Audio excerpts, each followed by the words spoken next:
Welcome to our channel, Storm Rider. Imagine standing on the deck of one of the most advanced naval vessels in the world, a ship that looks like it belongs more in a science fiction movie than in today's oceans. That's the USS Zumwalt, designated DDG-1000, the United States Navy's futuristic destroyer that continues to draw attention as it heads into 2026. At first glance, what makes the Zumwalt different is obvious. Its sleek, almost alien appearance. The hull is designed in a way known as a tumble-home shape, where the sides slope inward rather than outward, a design that dramatically reduces its radar signature.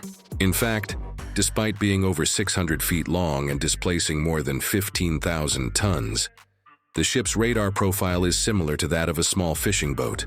That means enemy radars will have a much harder time detecting it, which is one of its core advantages in modern naval warfare, where being invisible is often as important as being powerful. Now, when we talk about destroyers, people usually imagine smaller, fast, aggressive ships meant to support larger fleets. But the Zumwalt-class is not your average destroyer.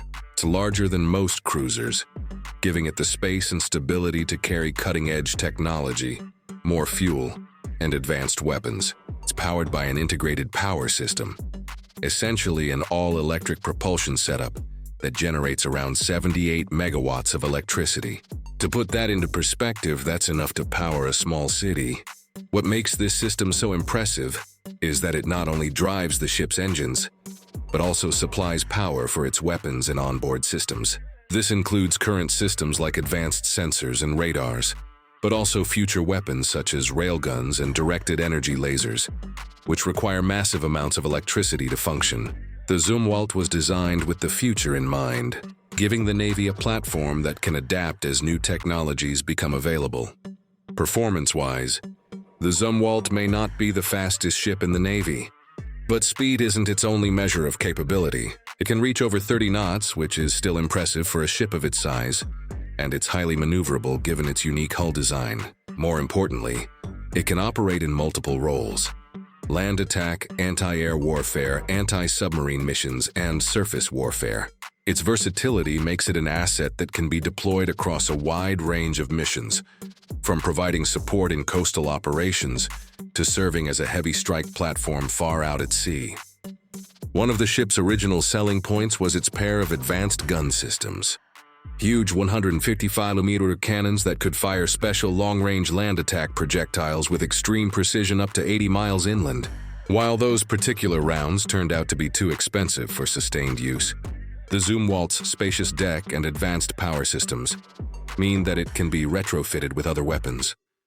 And the Navy is actively working on integrating hypersonic missiles into the ship's arsenal.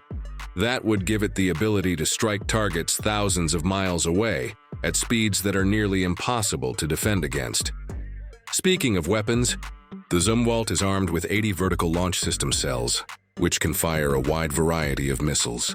From Tomahawk cruise missiles for land attack missions, to SM-2 and SM-6 surface-to-air missiles for air defense, to anti-submarine rockets designed to take out underwater threats. This level of flexibility allows the Zumwalt to adapt its firepower depending on the mission at hand. On top of that, the ship carries advanced sonar systems and torpedoes, making it equally formidable against submarines. Its dual-band radar and cutting-edge sensors give it a massive edge in detecting and tracking threats before the enemy even knows the Zumwalt is nearby. From a design perspective, one of the things people often underestimate is how much automation is built into this ship. Traditionally, destroyers carry a crew of around 300 to 350 sailors, sometimes more. The Zumwalt operates with a crew of about 140, thanks to extensive automation of systems that would otherwise require large teams to manage.